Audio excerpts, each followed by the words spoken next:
नमस्कार बच्चों।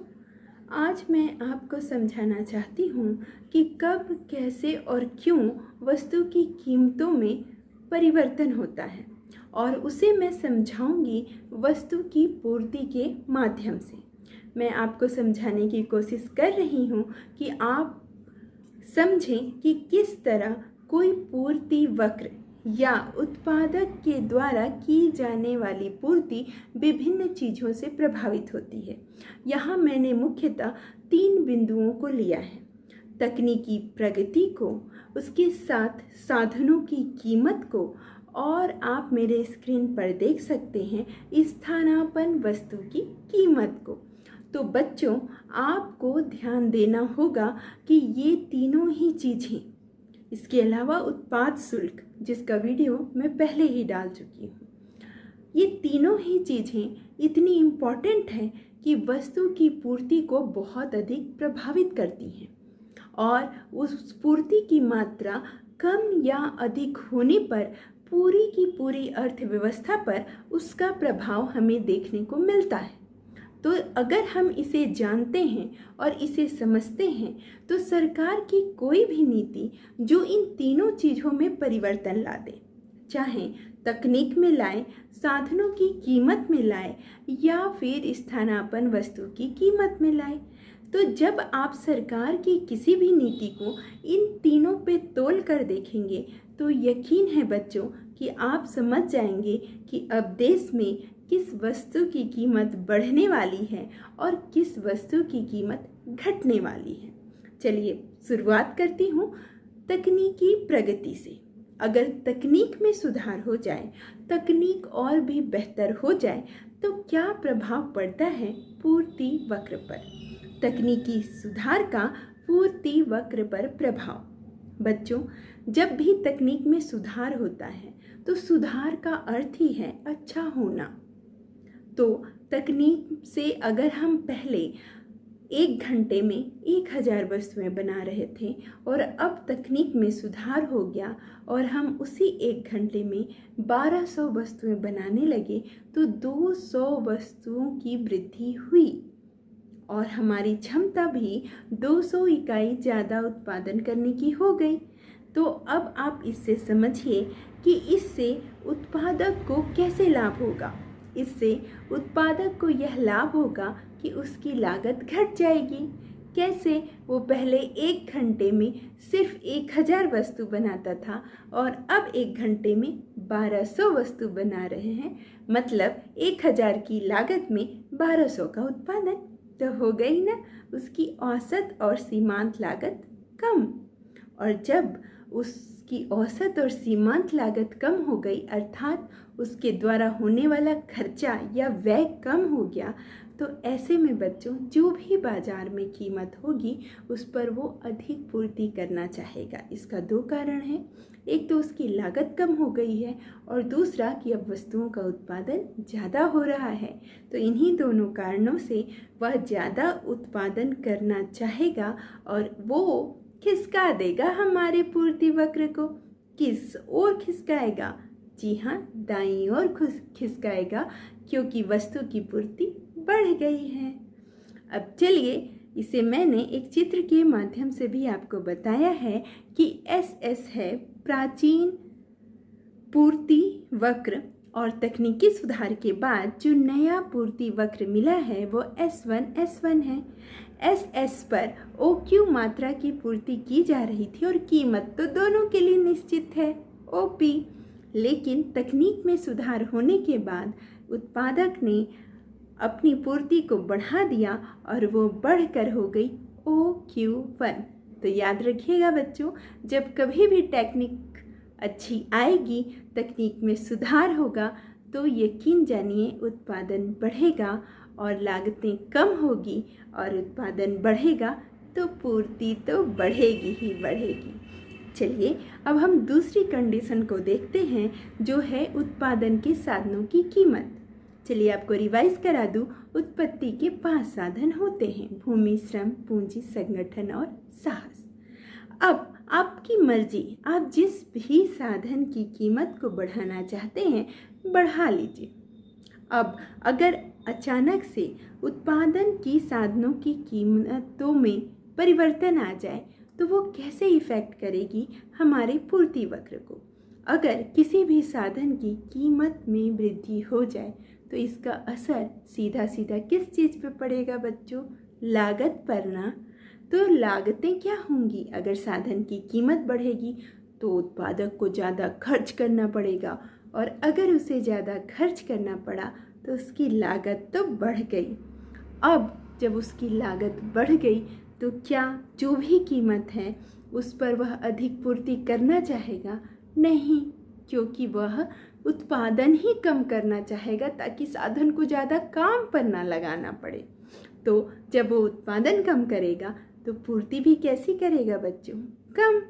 और पूर्ति हो जाएगी कम तो एक बार फिर खिसकेगा हमारा पूर्ति वक्र, लेकिन इस बार दाईं ओर नहीं, बाईं ओर खिसकेगा। ध्यान रखिएगा, जब भी पूर्ति बढ़ती है तो वक्र दाईं ओर खिसकता है, और जब भी पूर्ति कम हो जाती है तो वक्र बाईं ओर खिसकता है। तो इस बार पूर्ति हो गई है कम तो वक्र खिसकेगा बाईं ओर।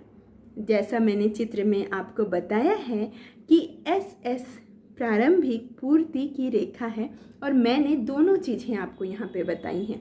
एक तो कंडीशन मैंने आपको बता दी कि कीमत बढ़ने पर पूर्ति वक्र खिसक जाएगा। ठीक उसके उल्टा आपके दिमाग में आ रहा होगा कि मैडम अगर साधन सस्ते हो जाएं तो क्या होगा? साधन सस्ते हो जाएंगे बच्चों तो लागत हो जाएगी कम और होने लगेगा अधिक उत्पादन, और होने लगेगा अधिक उत्पादन तो पूर्ति क्या होगी? बढ़ जाएगी। इसीलिए मैंने यहाँ आपको चित्र में बताया है कि एस एस पूर्ति वक्र है।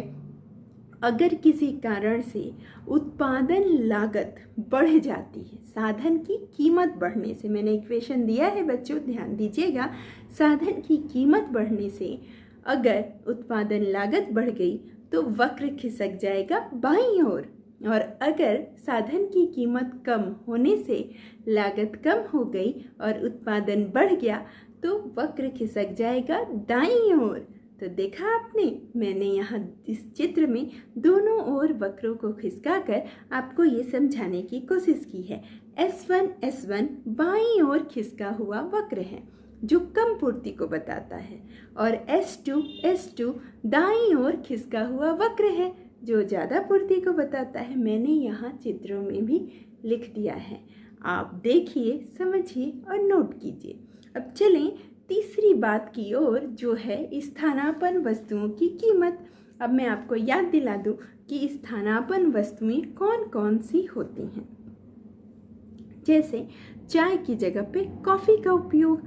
तो जब कभी भी बच्चों किसी भी स्थानापन्न वस्तु की कीमत घटती है तो जो दूसरी स्थानापन्न वस्तु होती है उसके विक्रेता अपनी चीज़ों को जल्दी जल्दी बेचने के लिए और लाभ कमाने के उद्देश्य से प्रचलित कीमत को बढ़ा देते हैं। अब इसे एक उदाहरण से समझिए।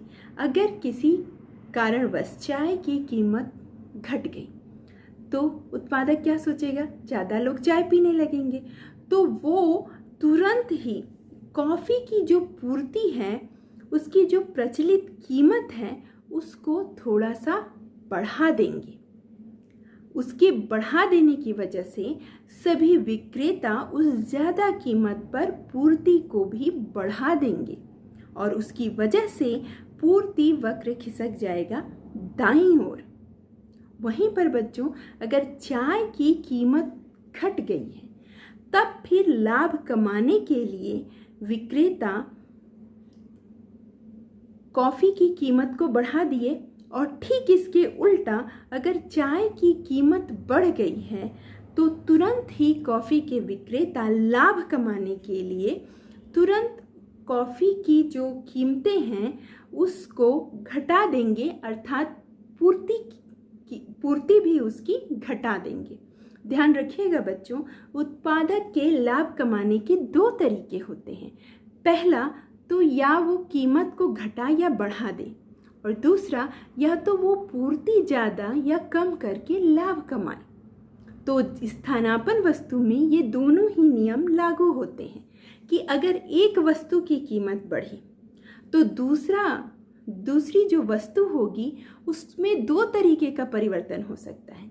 या तो उस दूसरी वस्तु की कीमत को बढ़ा दें कि कम ही लोग पीने आए पर इतने पैसे दे के जाएं कि उसे हानि ना हो, या दूसरा तरीका उसका ये होता है कि वह पूर्ति को बढ़ा दे, मतलब वो उसी कीमत पर ज़्यादा पूर्ति करने लगे।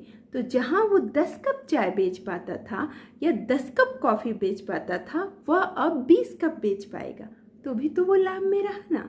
तो ठीक इसी को स्थानापन्न वस्तु की कीमतों का प्रभाव कहा जाता है। अब सीधे सीधे आप चित्र में देखिए तो आपको समझ में आ जाएगा।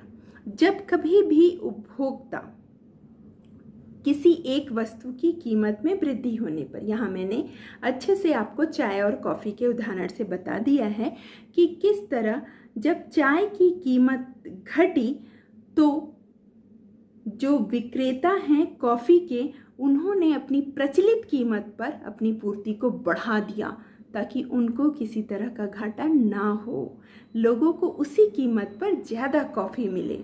और ठीक वैसे ही जब चाय की कीमत बढ़ गई तो प्रचलित कीमत पर उन्होंने पूर्ति को घटा दिया, मतलब अब मात्रा कर दी कॉफ़ी की कम ताकि वो एक ही कप कॉफ़ी को 2 बार बेच पाएँ। तो इस तरह का प्रभाव पड़ता है स्थानापन्न वस्तुओं का। और आपको कोई कन्फ्यूज़न ना हो इसके लिए मैंने यहाँ पर लिख कर भी आपको बता दिया है। और उम्मीद करती हूँ पूर्ति वक्र पर पड़ने वाले इन सभी प्रभावों को आप अच्छी तरह समझ गए होंगे। बच्चों, बोर्ड परीक्षाओं और कभी कभी 3-3 नंबर के प्रश्नों में इन्हें अलग अलग पूछा जाता है। उन प्रश्नों को भी मैंने यहाँ अपने स्क्रीन पे दे दिया है, आप देखिए। कभी सिर्फ यह पूछा जाता है कि स्थानापन्न वस्तु की कीमत परिवर्तन का पूर्ति वक्र पर क्या प्रभाव पड़ेगा। कभी सिर्फ ये पूछा जाता है कि प्रौद्योगिक प्रगति मतलब क्या है बच्चों, तकनीक में सुधार, तकनीक में सुधार का पूर्ति वक्र पर क्या प्रभाव पड़ेगा। और कभी कभी ये पूछा जाता है कि साधनों की कीमतों के बढ़ने या घटने, या इसे हम कहते हैं साधन की कीमत परिवर्तन, इसका पूर्ति वक्र पर क्या प्रभाव पड़ेगा। और ये तीनों ही प्रभावों को मैंने यहाँ आपको समझाया है। और यकीन करती हूँ कि जब आप इस वीडियो को बड़े ही ध्यान और पूरे मनयोग से सुनेंगे तो यकीन जानिए आप कभी कंफ्यूज नहीं होंगे कि कब क्या होने वाला है। तो चलिए एक बार फिर से अपना वो संकल्प दोहराते हैं, पढ़ते हैं, कुछ अच्छा करते हैं और आपकी सफलता ही मेरा उद्देश्य है। बच्चों, चैनल को सब्सक्राइब करना नहीं भूलिएगा और इसे ज़्यादा से ज़्यादा लोगों तक शेयर कीजिए ताकि इकोनॉमिक्स को हम सभी विषयों में आगे की ओर ले जा पाएँ। जब लोग इसे समझेंगे तो इसे पढ़ना चाहेंगे और जब इसे पढ़ेंगे तो इसके फ़ायदों से सभी को फ़ायदा मिलेगा।